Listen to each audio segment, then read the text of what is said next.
이제 말씀을 바로 보도록 하겠습니다. 마태복음 오늘 강의 14번째입니다. 예, 마태복음 12장 43절에서 45절이에요. 오타 났어요. 45절까지 같이 성경을 찾으시고요. 예, 저하고 여러분이 같이 읽는데 제가 한 절 읽고 여러분이 한 절 읽고 45절은 다 같이 읽고 있습니다. 악한 귀신이 어떤 사람에게서 나왔을 때에 그는 쉴 곳을 찾느라고 물 없는 곳을 헤맸으나 찾지 못하였다. 다 같이. 그래서 그는 말하기를 내가 나온 집으로 되돌아가겠다 하고 돌아와서 보니 그 집은 비어 있고 말끔히 치워져서 잘 정돈되어 있었다. 다 같이. 그래서 그는 가서 자기보다 더 악한 귀신 7을 데리고 와서 그 집에 들어가 거기에 자리를 잡고 살았다. 그래서 그 사람의 나중 형편이 처음보다 더 비참하게 되었다. 이 악한 세대도 그렇게 될 것이다. 아멘. 예.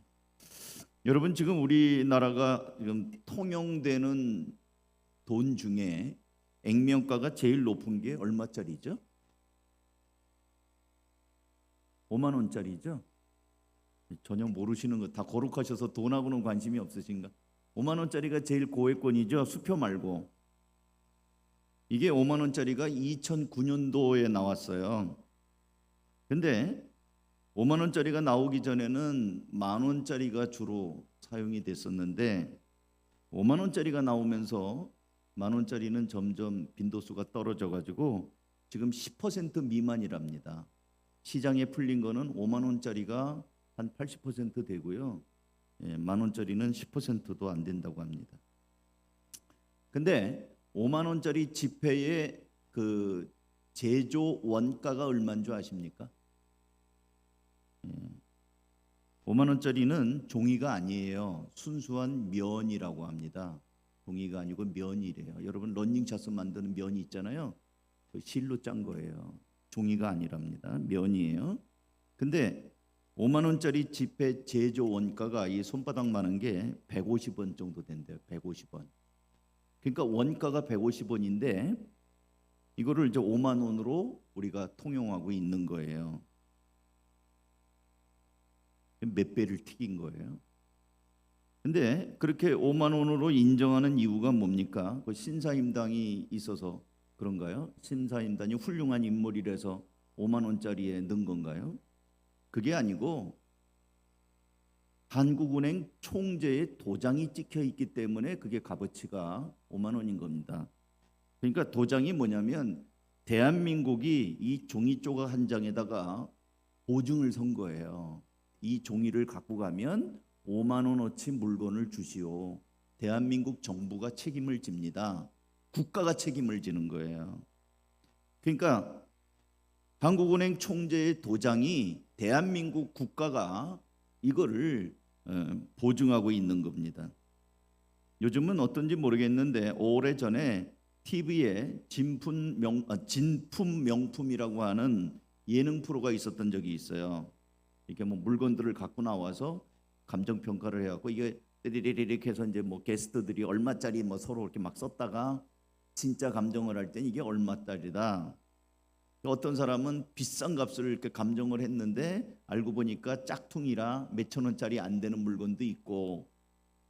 근데 제가 그때 이렇게 TV를 보다가 제 기억에 아주 허름한 글씨를 하나 갖고 나온 분이 있었는데 뭐 게스트들은 아유 이건 몇 푼 안 된다 이렇게 했는데 심사위원들이 이리저리 이렇게 살펴보더니 억대의 가격을 매기는 걸 보고 깜짝 놀랐던 적이 있습니다. 나중에 이게 사회자가 물어보니까 글씨 한쪽에 찍힌 낙관이 있잖아요. 도장. 그게 당대의 명필인 그 아무개의 글씨라는 거예요. 그렇기 때문에 도장이 그 사람의 도장이 진짜 도장이라는 거예요. 자, 제가 두 가지 얘기를 드렸는데요. 종이돈이나 그림 자체는 값어치가 없지만 그것을 보증하는 한국은행 총재의 도장, 그 그림을 그린 사람이 누구라는 것을 알려주는 도장의 값어치가 그 작품의 주인을 드러내고 작품의 권위를 드러내고 가치를 먹인다는 거예요. 우리 인간도 마찬가지입니다. 우리 인간 자체는 하나님을 떠나 불순종하여 떠난 죄인들입니다. 그대로 두었다가는 멸망할 수밖에 없는 가치 없는 모습이에요. 날 때부터 진노의 자식입니다. 에베소서 2장 1절에 3절에는 여러분도 전에는 허물과 죄로 죽었던 사람들입니다. 그때 여러분은 허물과 죄 가운데서 이 세상의 풍조를 따라 살고 공중의 권세 잡은 통치자 곧 지금 불순종의 자식들 가운데 작용하는 영을 따라 살았습니다. 우리도 모두 전에는 그들 가운데서 육신의 정욕대로 살고 육신과 마음이 원하는 대로 행했으며 나머지 사람들과 마찬가지로 날 때부터 진노의 자식이었습니다. 사도 바울이 그렇게 얘기를 해요. 개역개정에는 본질상 진노의 자녀였다라고 얘기를 합니다. 그러니까 우리는 값어치가 없어요. 근데 그런 우리를 하나님이 사랑하셔서 예수 그리스도를 보내주시고 대신 속죄의 죽음의 자리를 내어주실 뿐만 아니라 성령으로 인쳐줬다라고 얘기를 합니다. 너희를 성령으로 인쳤다. 도장을 찍어준 거예요. 너는 내 거. 십자가의 보혈의 공로로 성령께서 너는 나의 것이다. 하나님의 특별한 자녀다라고 하면서 인쳐주신 낙관을 찍은 하나님의 소유라는 그런 도장을 찍어준 사람들이라는 거예요. 그래서 우리는 예수 피공로로 구원을 받고 성령께서 내 안에 너는 나의 것이다, 나의 자녀다라고 딱 찍어준 거예요. 세상 사람들은 아까 진품 명품에서 나온 아이고 저거 얼마짜리 안 돼 이럴지 몰라도 거기에 찍힌 도장은 엄연히 그거의 작품성을 드러내는 것처럼 세상 사람들이 우리를 몰라줘도 우리에게는 하나님이 너는 나의 것이다라고 하는 인친 도장이 있다는 거예요. 여러분 잘 아는 요한복음 3장 16절 하나님이 세상을 이처럼 사랑하셔서 외아들을 주셨으니 이는 그를 믿는 사람마다 멸망하지 않고 영생을 얻게 하려는 것이다. 예수님을 믿으면 영생을 얻는 하나님의 자녀로 성령께서 딱 찍어줬다는 거예요. 자, 그러면 예수님으로 말미암아 구원을 얻은 우리는 어떻게 살아야 합니까? 당연히 말 하나 마나 상식적으로 예수님과 동행하며 예수님과 꼭 붙어 있어야 되겠죠. 예수님은 이런 거를 아주 쉽게 말씀하셨어요. 요한복음 15장 5절 나는 포도나무여 너희는 가지이다. 사람이 내 안에 머물러 있고 내가 그 안에 머물러 있으면 그는 많은 열매를 맺는다. 너희는 나를 떠나서는 아무것도 할 수 없다. 제가 어제 대부도를 갔다 왔거든요. 그래서 포도가 영자하려고 봉지들을 다 씌워놨더라고요. 근데 그것들 중에 어느 하나 가지에 떨어져 있는 게 없어요. 그 본 나무에 떨어진 게 없고 다 붙어 있습니다. 떨어져 있으면 말라버려요. 그래서 요한복음 15장 6절에 보면은 사람이 내 안에 머물러 있지 아니하면 그는 쓸모없는 가지처럼 버림을 받아서 말라버린다. 사람들이 그것을 모아다가 불에 던져서 태워버린다. 포도나무 가지가 포도나무에 붙어 있지 않으면 말라버리고 열매도 못 맺고 사람들이 주워다가 불에다 던진다는 거예요. 근데 우리는 자주자주 잃어버려요. 우리가 예수님에게 붙어 있어야지만 되는데 마치 자신이 구원을 받을 만한 자격이나 의로움이 있어서 구원을 받은 것처럼 교만하기까지 합니다. 그래서 예수님은 붙어 있어야 된다. 그러면서 예수님이 이제 이런 예화를 말씀하는데 오늘 거는 예화예요. 사실은 예수님이 이런 말씀을 하셔요. 오늘 본문인데 43절 다 같이 다시 한번 여러분 성경을 읽어보세요. 시작. 악한 귀신이 어떤 사람에게서 나왔을 때에 그는 쉴 곳을 찾느라고 물 없는 곳을 헤맸으나 찾지 못하였다. 자, 악한 귀신이 어떤 사람에게서 나왔다는 말은 예수님께서 악한 귀신을 내쫓음으로 이제는 더 이상 그 악한 귀신이 그 사람의 주인 노릇을 못하는 거예요. 그러니까 이 귀신의 특징은요, 어디론가 들어가려고 하는 특징이 있어요. 지금도 떠돌아다니는 귀신은 아마 여러분 속에 들어가고 싶어서 들어갈 수 있는가 하고 틈을 볼지도 몰라요. 귀신의 특징은 들어가는 거예요. 숙주가 필요해요. 숙주. 어딘가에 들어가서 그거를 조종해가지고 이렇게 하는 거. 예수님이 거라사의 귀신 들린 자를, 군대 귀신 들린 자를 고쳐주셨을 때 그 귀신이 간청을 하죠. 마태복음 8장 31절인데 귀신들이 예수께 간청하였다. 우리를 쫓아내시려거든 우리를 저 돼지떼 속에 들어가게 해 주십시오.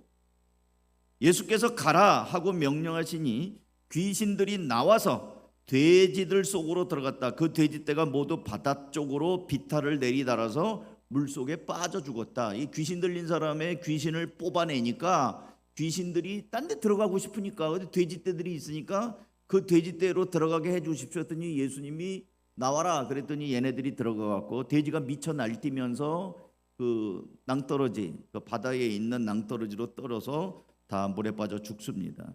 그러니까 귀신은 어디론가 들어가야 돼요. 사람한테서 나왔으면 다른 사람에게로 들어가든지 어디론가 들어가려고 하는 속성이 있어요. 오늘 본문의 강조점도 오늘 본문에 보면 귀신이 나왔는데 그 집에 다시 들어갔다. 오늘 본문의 강조점은요, 귀신이 나왔다가 들어갔다가 아니에요. 오늘의 강조점은 귀신이 나와서 돌아다니다가 아유 갈 데가 없구나, 옛집이 좋아. 그리고 가보니까 깨끗이 치워져 있는데, 말끔히 치워져 있고 정돈이 되어 있는데 아무도 살지 않는 빈집이라는 거예요. 주인 없는 빈집이라 문제라는 거예요. 오늘 제가 설교 때 강조하고 싶은 게 뭐냐면, 여기 오늘 설교 제목에 빈집을 채우라예요. 귀신이 나와갖고 돌아다니다가 다시 가보니까 빈집이야. 여전히 빈집이야. 근데 지난번에 내가 살 때와는 다르게 깨끗이 치워져 있고 정돈이 돼 있는 빈집이라는 거예요. 마태복음 12장 43절. 악한 귀신이 어떤 사람에게 나왔을 때 그는 쉴 곳을 찾느라고 물 없는 곳을 찾아 헤맸으나 찾지 못하였다. 44절. 그래서 그는 말하기를 내가 나온 집으로 되돌아가야겠다 하고 돌아와서 보니 그 집은 비어 있고 말끔히 치워져서 잘 정돈되어 있다는 거예요. 그래서 귀신이 이번에는 내가 들어가면 또 쫓겨날 거니까 쫓겨나지 않으려고 자기보다 더 악한 귀신을 한 마리도 아니고 7마리나 데리고 들어가서 자리 잡고 사니까 그 사람이 더 피폐하게 된 거예요. 45절. 그래서 그는 가서, 그래서가 뭐냐면 정돈되어 있고 깨끗하게 치워져 있어서 가서 자기보다 더 악한 딴 귀신 7을 데리고 와서 그 집에 들어가 거기에 자리 잡고 살았다. 그래서 그 사람의 나중 형편이 처음보다 더 어떻게 해요? 비참하게 됐다. 그러면서 예수님의 말미가 뭐냐면 이 악한 세대가 그렇게 될 거다. 무슨 말씀이에요? 이 악한 세대에는 빈집과 같이 매우 아슬아슬하고 매우 위험한 사람들이 많다는 거예요. 이 빈집들이 어떤 특정한 사람들이에요. 어떤 사람이냐면 예수님께서 은혜를 주셨으나 그래서 삶이 정돈이 됐어요. 구원함을 받았어요. 깨끗함을 받았어요. 근데 주인이 없어. 내가 옛날에 엉망으로 살고 그래서 예수님이 나를 사랑하신다고 그러고 예수의 피공로로 깨끗하게 됐고 내가 너의 삶을 다스리겠다, 너는 나의 자녀다 해서 주님과 내가 이렇게 구원함의 관계를 맺었는데, 근데 정작 주님은 내 안에 안 계시는 거예요. 저 사람 예수 잘 믿는 사람인 것 같은데 하고 문 열고 보니까 빈집이야. 예수가 없어요. 예수님이 은혜를 주셨지만 여전히 예수님을 내 삶의 주인으로 모시지는 않아요. 예수를 믿기는 하는데 심각하게 믿고 싶지는 않은 거예요. 교회는 다녀요. 그러나 나의 중요한 결정을 할 때는 예수님과 의논하지 않아요. 예수님께 헌신하지 않아요. 저는 이런 사람을 간보는 신자라고 제가 만든 말이에요. 간보는 신자. 여러분, 우리가 간을 왜 보죠? 어저께 우리 그 시찰에서 나들이 갔는데 칼국수 집에 가서 점심을 먹었어요.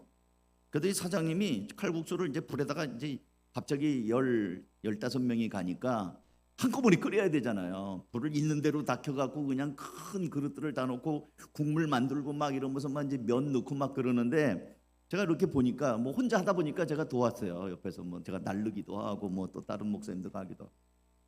그러더니 이렇게 막 부지런히 국자로 이 국물도 떠서 맛보고 저 국물 떠서 간 보더라고요. 간을 왜 보죠? 짠지 싱거운지 맛이 있는지 없는지 뭘 더 넣어야 되는지 이런 거를 보기 위해서 간 보는 거예요.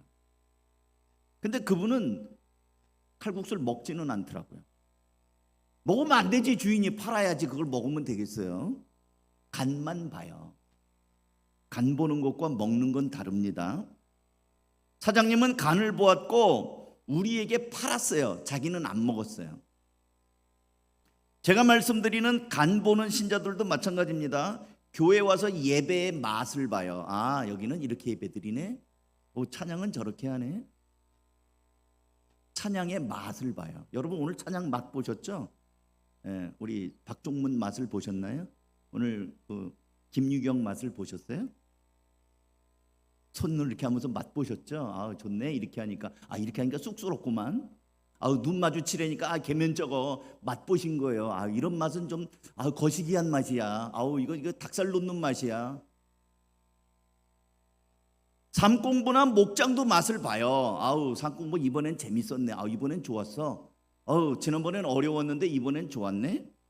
목장도 이번에는 너무 좋았어. 사람들이 마음도 잘 열고 얘기도 잘하네. 우리 목장 정말 맛있는 목장이야. 근데 거기까지예요. 맛은 봤는데 덥석 숟가락으로 막 젓가락으로 들고 퍼먹고 배를 불리우지는 않아요. 일정한 거리를 둡니다. 맛은 봤는데 이거 너 먹어라 하면서 가족들에게는 덜어주질 않아요. 간을 보니까 굳이 내 식구들에게까지 먹일 만한 예수가 아니야. 간을 보니까 이 교회에 내 식구까지 끌어들일 만한 교회는 아닌 거예요. 간을 보니까 목장은 나니까 가지만 내 식구나 내가 친한 사람을 우리 목장에까지 덥석 데려와서 먹어봐 라고 하기에는 아닌 거예요. VIP가 없다고요? 없을 수 있죠. 주변에 아는 사람이 있어요. 근데요, 그게 아니고 목장에 갈 때마다 5만 원짜리 한 장씩 준다고 생각해 보세요. 안 데려가겠어요? 어머니 우리 목장에 한 번 오면 5만 원짜리 하나 준대요. 그러면 늙은 어머니 그냥 목발 집어서라도 모시고 오려고 생각하지 않겠습니까? 근데 간은 보는 건 맛만 보는 거예요. 먹지는 않아. 제가 아까 이런 사람을 간 보는 신자라고 그랬는데 예수님은 좀 더 신사적이어 가지고 그렇게 상스럽게 간 보는 신자라고 얘기하지 않고 뭐라고 얘기하냐면요, 청소는 되었으나 주인 없는 빈집 같은 사람이라고 얘기를 해요. 청소는 됐어. 예수의 십자가의 은혜로 구원은 받았지만 삶의 전 영역에 주인이 없어요. 예수가 거기 주인이 아닌 거예요. 여러분 남의 집살이 해보셨죠? 월세살이, 전세살이. 이사 갈 때 어떻게 합니까? 임대 계약이 끝나면 집주인이 보증금을 돌려주죠. 언제 줘요? 짐 다 빼야줘요. 이삿짐 나갈 때 트럭에다 짐 다 싣고 우리 이제 짐 다 뺐습니다. 그러면 주인이 와서 확인하고 돈을 주는 거예요. 우리 믿으니까 그냥 돈부터 주세요. 그런 법은 없어요. 돈 다 받고 안 나가면 어떡해요?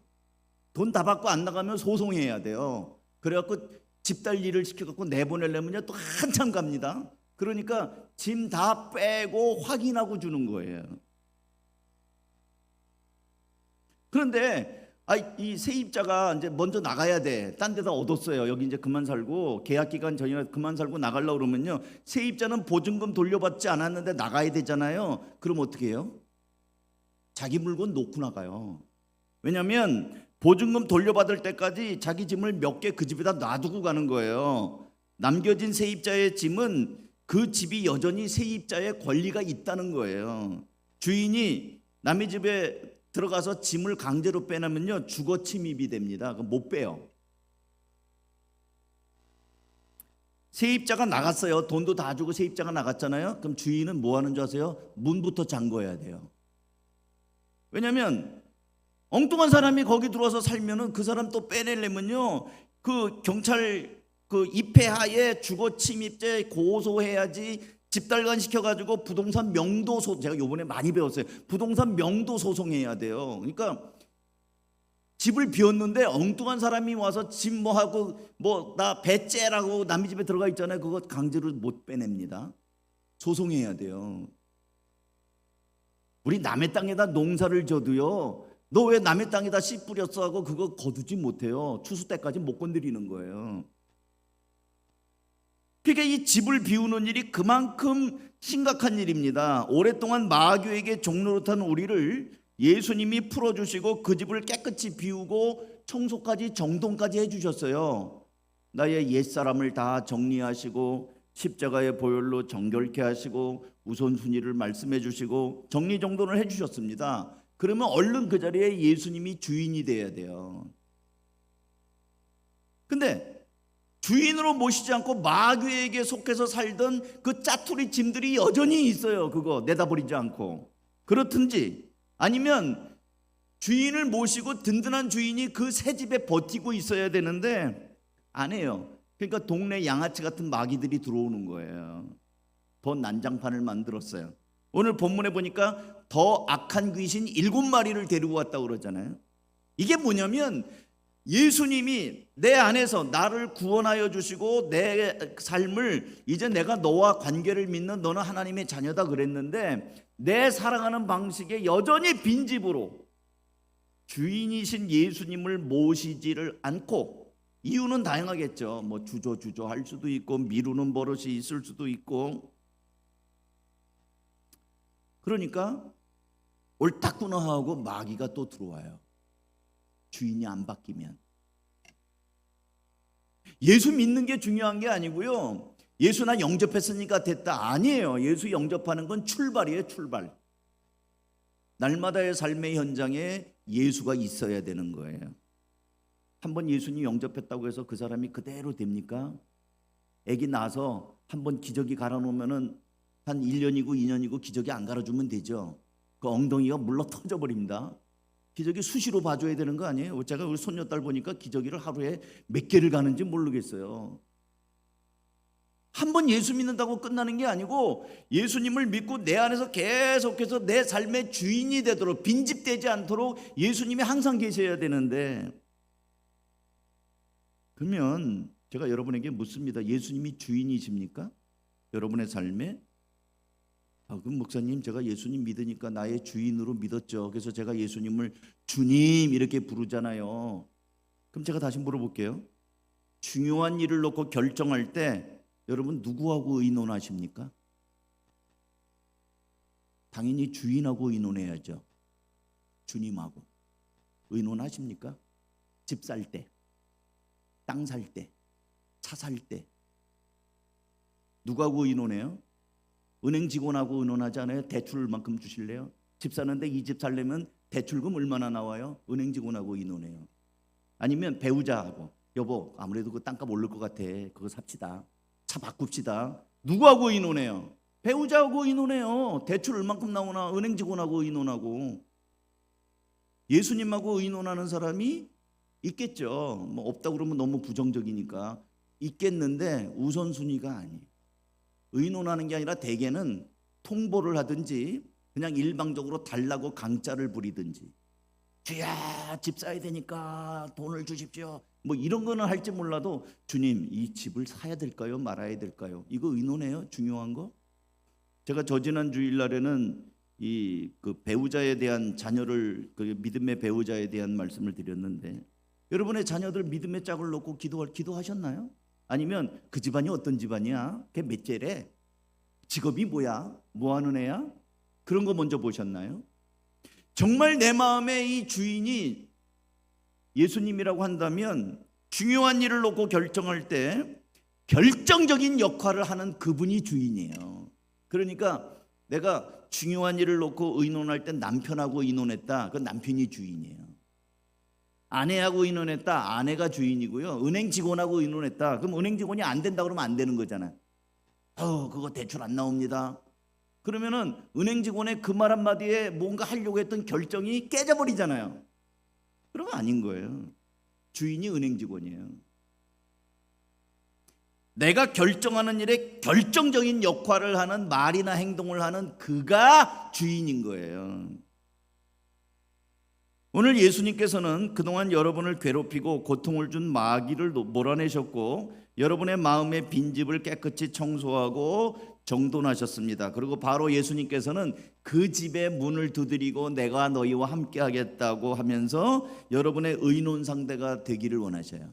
그래서 너희가 내 안에 거하고 내 말이 너희 안에 거하면 무엇이든지 원하는 대로 구하라 그리하면 이루어질 것이다 라고 얘기하시고요, 기도하라고 얘기하셔요. 예수님은 우리의 의논 상대 주인이 되고 싶어 하셔요. 여러분의 빈집을 예수님으로 채우셔야 됩니다. 그것이 우리가 이 혼탁한 세상에서 흔들림 없이 밝고 밝게 살아가는 살 길인 겁니다. 사랑하는 성도 여러분, 저는 여러분에게 그리고 여러분의 마음의 빈집에 예수님을 다시 한번 주인으로 초청하도록 제가 도와드리려고 해요. 동의하신다면 제가 이제 한마디씩 기도를 준비했어요. 이렇게 기도하시자는 거예요. 저를 따라서 기도합니다. 잠깐 기도하겠어요. 제가 한 말을 지금 제가 이제 기도문을 써갖고 왔어요. 한번 따라서 해주시기 바랍니다. 하나님 아버지, 그동안 마귀로 인해 어둡고 곰팡이가 가득하며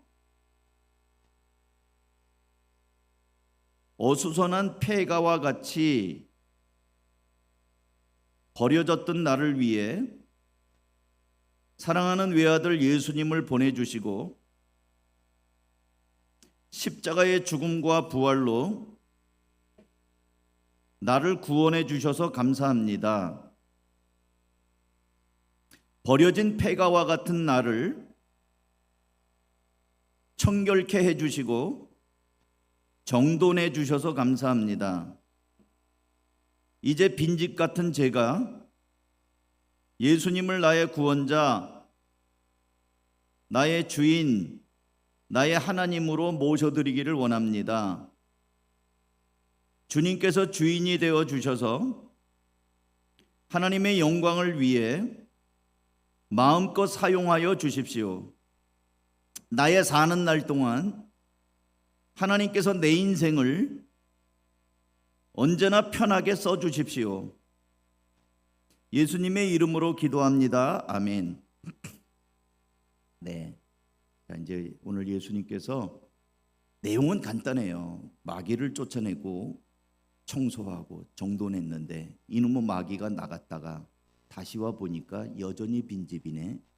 더 살기가 좋아졌어요. 주인이 없으니까. 근데 혼자 하기는 뭐하고 너무 깨끗하니까 7마리 데리고 오는 거야. 그러니까 이 집이 엉망이 되는 거예요. 이제는 더 어려워졌다는 거예요.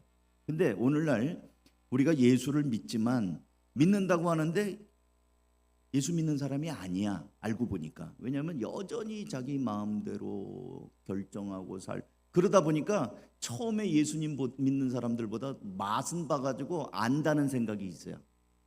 반질반질한 사람이 돼가지고 더 어려운 사람들이 돼가는 게 오래된 신자들의 약점이에요. 그래서 예수님께서는 말세가 되면 이런 일이 많을 것이다. 자, 이제 사랑하는 성도 여러분, 이제 우리가 중보 기도하는 시간이 됐습니다.